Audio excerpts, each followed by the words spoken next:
Boa tarde a todos. Havendo número legal e sobre a proteção de Deus, iniciamos os nossos trabalhos. Está aberta a sessão. A presidência convida o nobre deputado Luiz Paulo Corrêa da Rocha para fazer a leitura da ata da sessão anterior.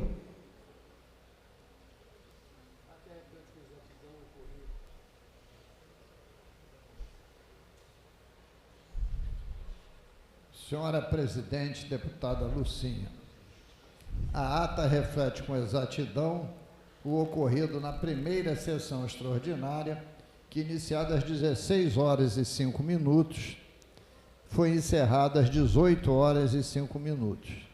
Lida e aprovada a ata, passo ao expediente inicial. Com a palavra, o nobre deputado Luiz Paulo Corrêa da Rocha. Primeiro orador inscrito.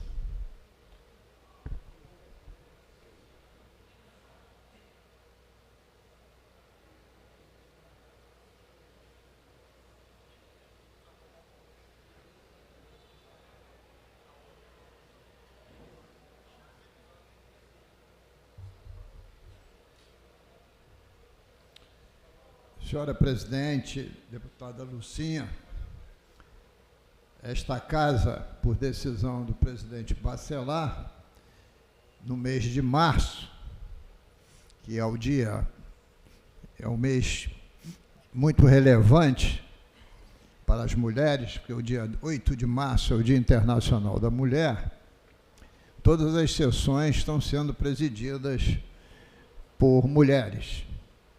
E hoje cabe a Vossa Excelência a condução do expediente inicial.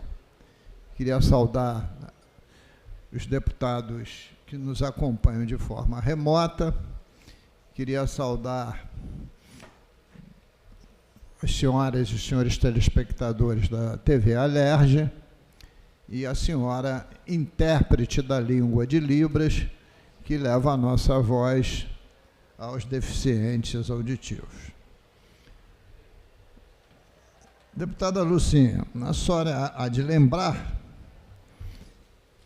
que no dia 11 de março fez 5 anos que a Organização Mundial da Saúde declarou o estado de pandemia mundial pela Covid-19.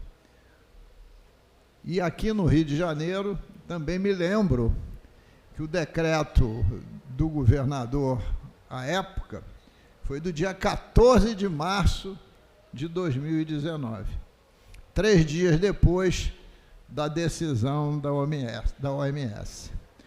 E foi um período duro e difícil para o mundo inteiro. E nós vivemos aqui no Rio de Janeiro essa questão com muita intensidade,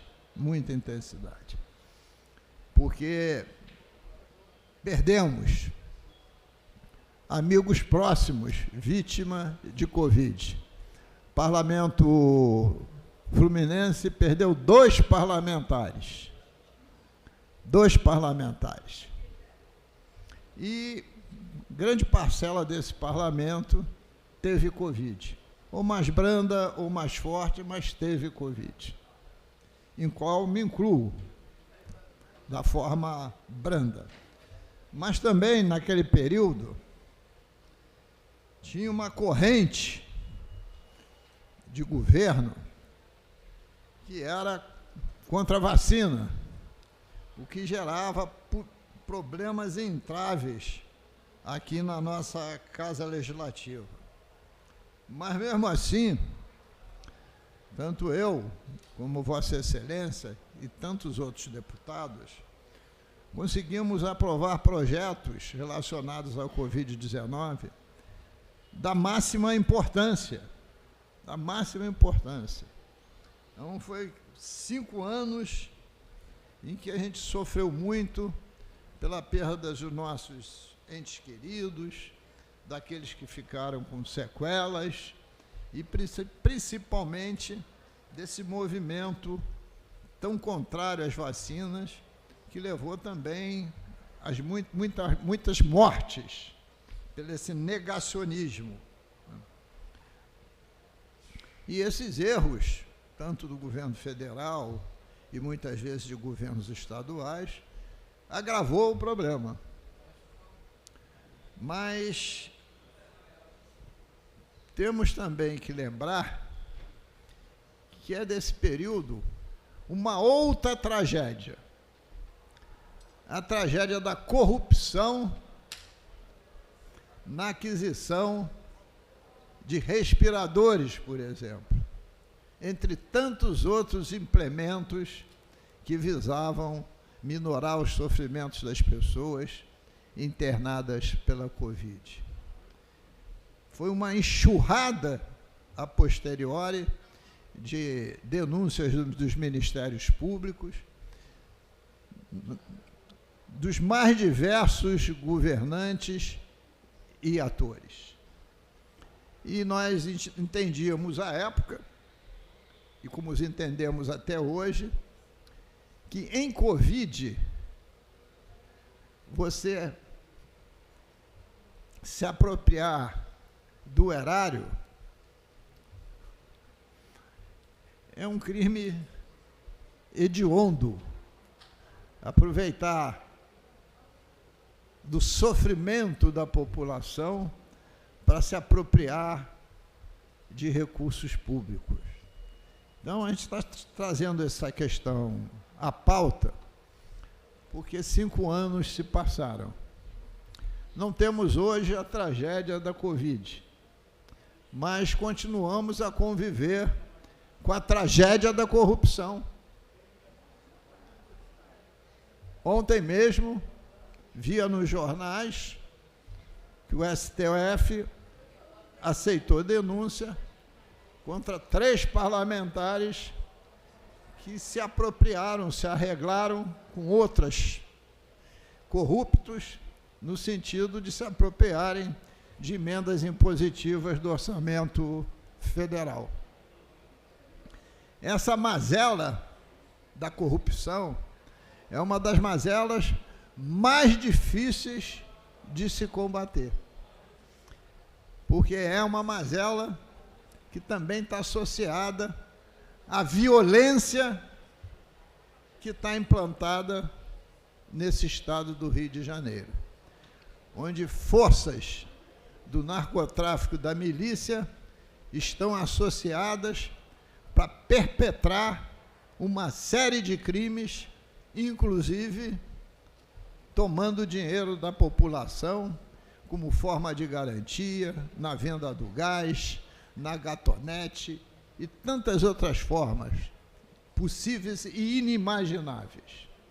E, nesse sentido, senhora presidente, registrando a chegada também da deputada Célia, que estava conosco na Comissão de Constituição e Justiça, mas registrando, deputada Lucinha e deputada Célia, que na FAETEC hoje, na parte da manhã, as aulas foram suspensas. As aulas foram suspensas. E foram suspensas por quê? Um tiroteio na FAETEC, nas imediações, 2 bandos trocando tiros. E uma senhora que possivelmente que tinha levado seu filho lá, enfim, que estava na redondeza, tomou um tiro de raspão na orelha. Imagine a pouquíssimos milímetros da cabeça. E esse é o clima que a gente vive. É um clima de insegurança geral. E entra dia, sai dia, as relações entre os poderes, e aí estou falando da União, estados e municípios, não se alteram. Quando combater a violência, combater o crime, devia ser uma missão de todos e de todas as instâncias. Parece que é um jogo de empurra e o crime cada vez se fortalece e vai se inserindo dentro da economia formal. Ontem, deputada Lucia. Eu dizia aqui que eu vi uma matéria jornalística e que eu fiquei abismado, porque foi dito que o PCC com Comando Vermelho tinham se inserido em diversas áreas formais e é quem mais ganhava dinheiro com a sonegação e o batismo dos combustíveis. Mas não era só os combustíveis, com aquisição de distribuidoras, postos de gasolina, etc. Também passava pelos cigarros, até já colocando cigarro para fora do país. E também na área das bebidas, que essas áreas, 3 áreas juntas, a sonegação ia à casa dos bilhões de reais. Isso tem que ser um combate de perseguir o dinheiro, a lavagem, etc., de todas as instâncias de poder. Então, senhora presidente, queria novamente chamar a atenção, porque a gente faz um esforço aqui muito grande de aumentar a arrecadação do Estado para que as políticas públicas possam ter a melhor qualidade. Se você entra na sonegação com esses bandos armados que você passa a ter que combater, e você ainda enfrenta as corrupções internas, fica difícil que as receitas públicas possam realmente gerar serviços públicos de qualidade. Então, vou insistir com esse tema, porque ele é absolutamente relevante. E cada dia que passa, eu não vejo vitória das forças do bem. Eu vejo cada vez mais crescer, né, as organizações criminosas clandestinas e entrando dentro da formalidade, como recentemente a gente viu também em São Paulo, participando de licitações, fazendo parte do transporte público, etc. Então, aqui deixar e fazer esse registro. Muito obrigado, senhora presidente.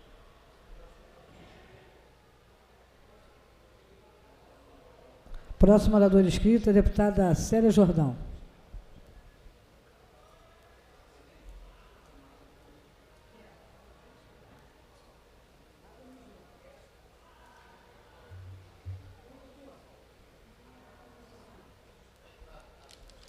Uma boa tarde a todos e todas, saudar aos servidores da casa, saudar especialmente a nossa querida deputada Lucinha, que ora preside esse expediente inicial, aqueles que nos acompanham pela TV Alerj, pelas redes sociais, saudar o nobre deputado Luiz Paulo, grande companheiro de CCJ, de outras comissões e deste parlamento, sempre um grande professor.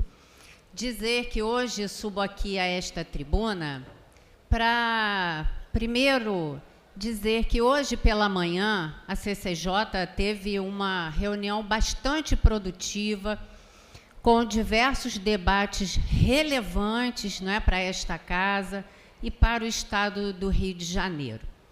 Mas um deles, e num destes debates, o deputado Luiz Paulo há de se recordar certamente, foi uma das questões, não é, relativas ao posicionamento da PGE com seu parecer. E na fala do presidente da CCJ, deputado Rodrigo Amorim, inclusive, ele foi bastante enfático ao dizer que a relação do governo com esta casa já não anda lá muito boa. E é este o motivo pelo qual eu subo a esta tribuna para relatar também, não é, um dos motivos pelos quais, né, eu também começo a ver, né, com mais fundamento, que esta relação começa a ficar muito corroída. Eu fui surpreendida, mas até fico feliz pelo anúncio que assisti pelo Instagram do secretário de Defesa do Consumidor, o senhor Gutenberg Fonseca, que anuncia, não é? Na sua rede, boa tarde, deputado Dionísio, imperador de Madureira, que anuncia, então, em sua rede, a instalação de um PROCON na cidade de Angra dos Reis, a minha cidade querida. No entanto, o secretário Gutenberg Fonseca anuncia, há uma semana antes de reunião, marcada comigo no dia 17, semana que vem, cujo tema justamente seria a implementação de um PROCON de deputado Dionísio na minha cidade, em Angra dos Reis. Esse tema, inclusive, ele foi objeto de uma indicação minha, de maio, aqui, indicação 3409 de 2024, feita ao governador Cláudio Castro, em maio de 2024, solicitando o retorno do PROCON para minha cidade em Angra dos Reis. Não obstante isso, além da indicação, também fiz um ofício que foi por e-mail, cujo SEI eu tenho aqui, solicitando o mesmo PROCON, instalação do PROCON em Angra dos Reis, ao secretário de Defesa do Consumidor, Gutenberg Fonseca, em maio de 2024. Quando eu solicitei a agenda, e assim eu procedo com todos os secretários, normalmente nós encaminhamos o motivo pelo qual nós estamos solicitando esta agenda. E, portanto, o tema é previamente conhecido pelo secretário. E o motivo pelo qual eu pedi a agenda ao secretário Gutenberg Fonseca, no dia 17 de março, foi para tratar justamente desta minha solicitação, que já vai fazer aniversário de um ano agora, em maio deste ano de 2025. E ele me surpreende, então, com este anúncio na rede dele, dizendo que vai implantar um PROCON em Angra dos Reis, mas a pedido de terceiros, e não da deputada Célia Jordão. Como assim? Como assim, secretário? Então dizer, não é? Diga a verdade. Vossa Excelência já conhecia a pauta que eu ia tratar com Vossa Excelência dia 17 de março. Já conhecia o meu pedido desde maio de 2024. Então não me venha dizer na sua rede para que outras pessoas que não têm mandato, que foi derrotado, não é? Que só faltou o Galvão Bueno anunciar, não é? Acabou, acabou, é esse candidato mesmo que eu estou falando, derrotado por nós, que somos lideranças na nossa cidade em Angra dos Reis. Como assim, secretário? Então, governador, quando na CCJ, o presidente desta comissão, uma das mais importantes, se não a mais importante desta casa, diz que a relação do governo está sendo corroída e que os mais insatisfeitos são os deputados da base, não é à toa. Então, governador, abra seus olhos e faça deste instrumento aqui, a caneta, como seu instrumento principal. Tome as rédeas do seu governo, porque senão quem aprova as matérias que aqui chegam somos nós, os deputados. Quem aprova as suas contas somos nós, os deputados. E não há condições de continuar esse desmando, vindo de decisões de secretários de governo, à sua revelia, se é que está à sua revelia, governador. Então, até hoje, tenho sido parceira de toda hora. A deputada Célia sempre foi conhecida pela sua mansidão, pela sua parceria, pela sua educação, pela sua compreensão. Mas, como bem diz uma grande amiga minha, não se briga com quem veste saia. Não se briga, portanto, com juiz, com padre e nem com mulher.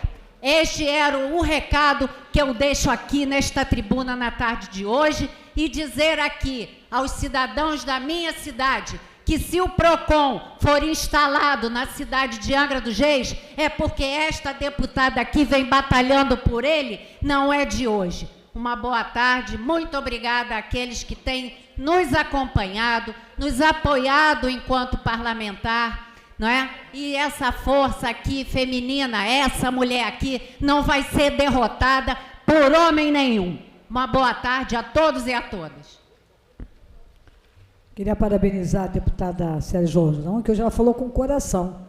Eu nunca vi a deputada Célia Jordão com tanta ênfase, defendendo o seu município lá de Angra dos Reis, o direito de Vossa Excelência de instalar o PROCON lá, que foi uma solicitação de Vossa Excelência. Então, pela sua garra e determinação, não se briga com mulher, nem com o padre, nem com o juiz.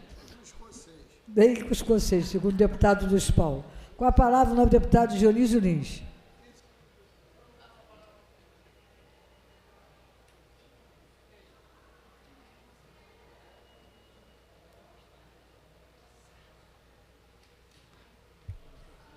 Excelentíssima senhora presidente, em exercício, deputada Lucinha, senhora deputada Célia Jordão, senhor deputado Luiz Paulo, senhoras e senhores.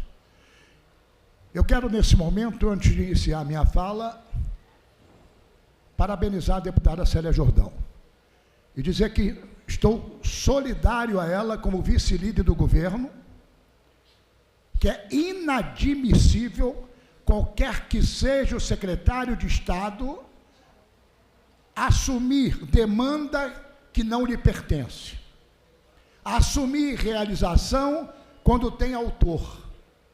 De modo, deputada Célia Jordão, que eu a parabenizo pela sua autoria do PROCON, e aqueles que vivem e convivem com o fake terão o resultado que merece.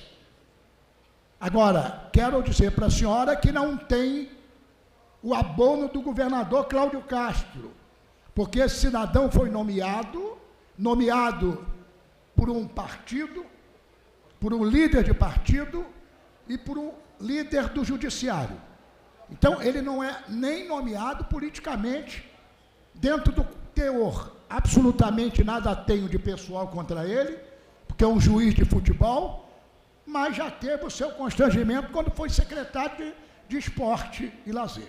De modo que eu acho que o secretário tem que ter juízo, respeito, e o senhor Gutenberg, que o faça a reparação e que efetivamente diga que, tendo em vista da indicação legislativa número tão, da autoria da deputada Célia Jordão, assim ele está procedendo, e foi um equívoco dele anunciar essa demanda e botar na conta pessoal. Isso não é construir quem é da base. Vossa Excelência é desta casa, vice-presidente, é da base do governo. De maneira que ele está equivocado, muito equivocado, em tentar construir um fake e deixar de dar a César o que é de César, que a indicação é de Vossa Excelência. Por conseguinte, a senhora fez muito bem em trazer a esta tribuna e à população a sua indignação pelo desrespeito com a nobre parlamentar. Senhor presidente, senhoras e senhores, eu quero, nesta tribuna, neste momento, deixar o meu aplauso pela atuação da polícia em todo o período do carnaval na nossa cidade, estado do Rio de Janeiro.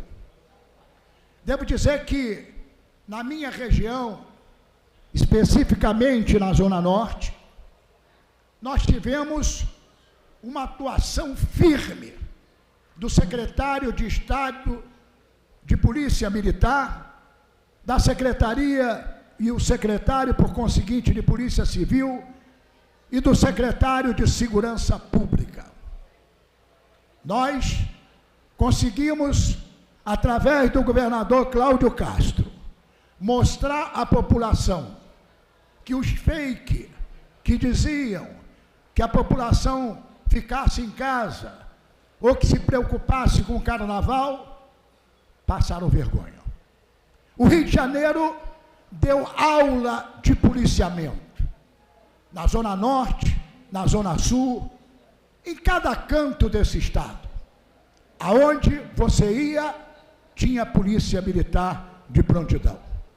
O governador fez a sua parte. Chamou os trabalhos à ordem, assumiu a operação e determinou que todos os policiais da Polícia Militar fossem para a rua. E eu dou um testemunho.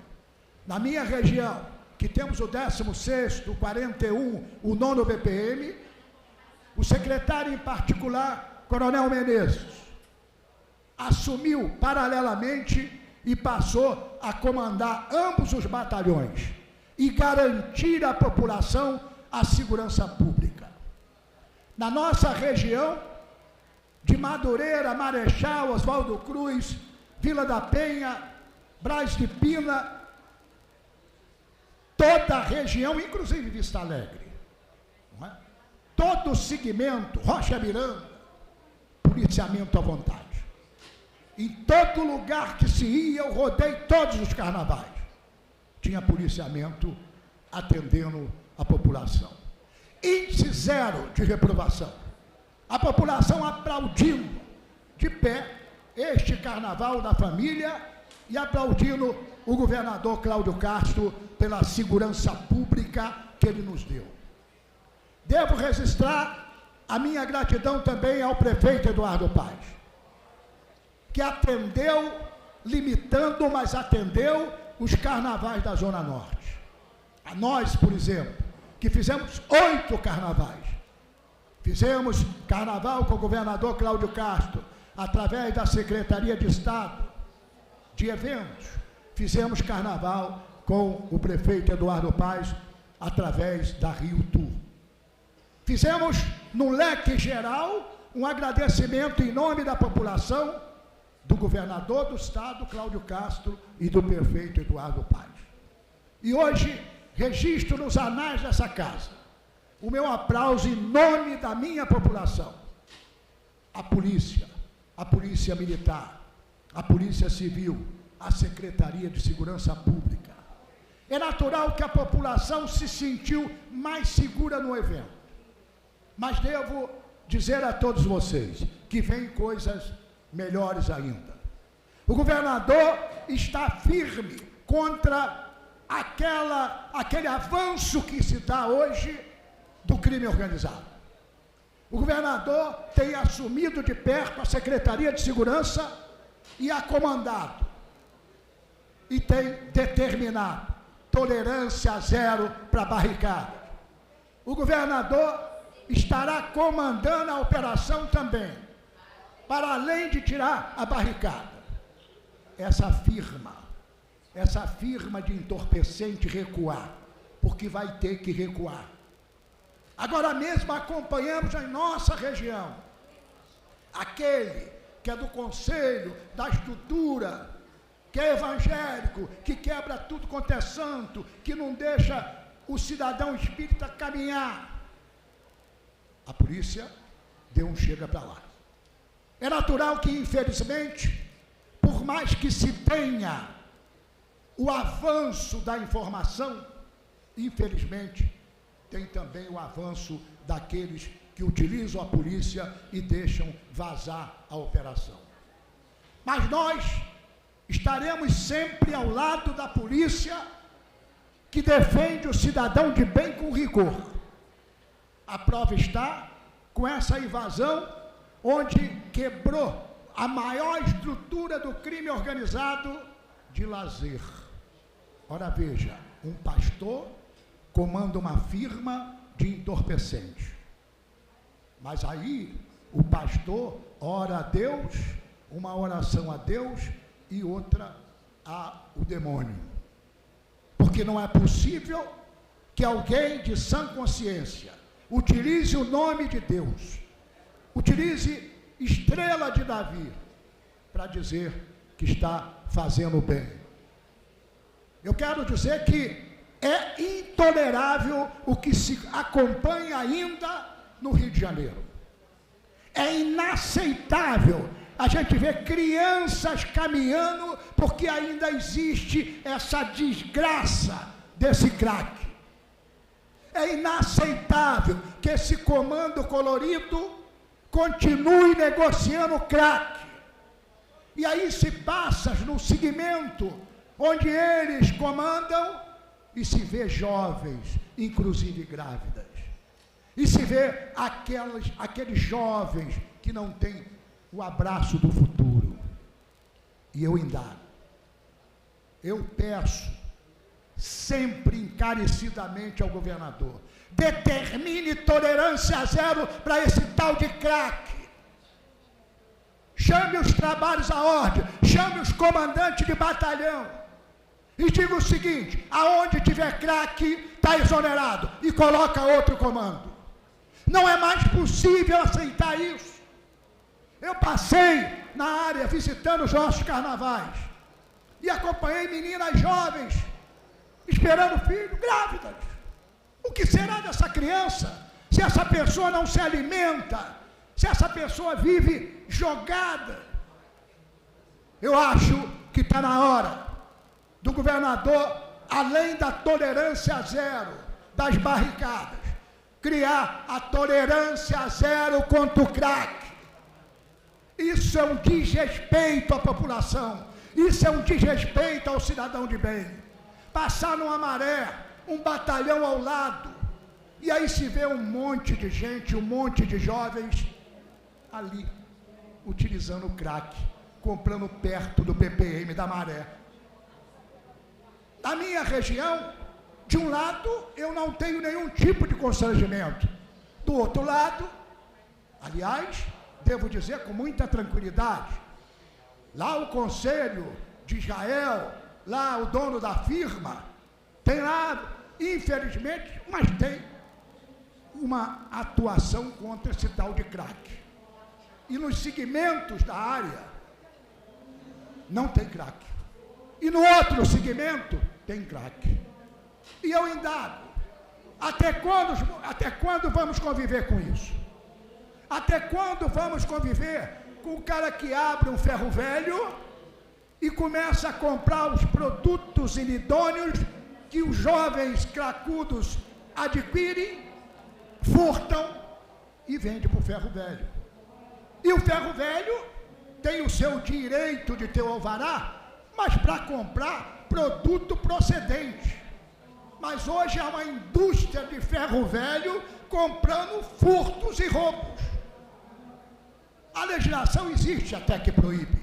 Nós temos aí a ordem pública, tem a ordem pública do município, toda hora eu estou denunciando. E aí se fecha o ferro velho hoje, daqui a 48 horas está aberto de novo. Eu faço um apelo, o governo tem que se unir, município e estado, criar uma operação tolerância zero, para acabar com essa questão desse crack também, acabar com esse domínio das ruas que nós temos hoje. Você pega um conjunto como o Ipase, não se consegue caminhar, porque está tudo obstruído. Você pega Brás de Pina, Jardim América, Vigário Geral, Parada de Lucas, todo mundo loteado, e a população virou refém. O governo tem que estar unido, Estado, município e o governo federal. Eu deixo uma indagação. Será que ainda tem convênio com a Força Federal no Rio de Janeiro? Será que ainda tem aquela operação que vem o pessoal de fora para cuidar da nossa cidade-estado? Eu não vi nenhum. E até hoje não acompanhei nenhuma operação. Aliás, vou entrar na transparência para verificar se o governo federal está pagando policiamento, porque no Rio de Janeiro está fantasma o apoio. É preciso que o governo federal, que mandou uma mensagem recente, assuma também, assuma o Rio de Janeiro, assuma o Brasil todo, mas assuma aqui. Nós temos aqui militares que estão nos quartéis, que não precisa vir de fora. Aqui tem Marinha, Aeronáutica, Exército. Vamos criar uma força-tarefa unida à Secretaria de Segurança do Estado, já que tem um delegado federal que comanda. e criar uma operação tolerância zero para barricada e para crack. E aí sim, a população vai começar a aplaudir. Ela já saiu em aplauso ao governador Cláudio Castro pelo carnaval, pela segurança pública que deu. Índice quase zero de constrangimento. De modo que agora pedimos para que tenhamos uma continuidade e a população possa ter tranquilidade de, por exemplo, ir a Copacabana, ir na Barra da Tijuca. Hoje não se pode. Não se pode ir ao quiosque. Se for de cordão, vai perder o cordão. E quando a segurança está toda estruturada, não tem esse problema mais. Então, senhora presidente, senhores deputados, eu encerro dizendo, vamos juntos, governo federal, governo estadual, governo municipal, tolerância zero para a barricada, tolerância zero para o crack, e vamos devolver à população o direito de ir e vir. Tenho dito, que Deus nos abençoe. Muito obrigado.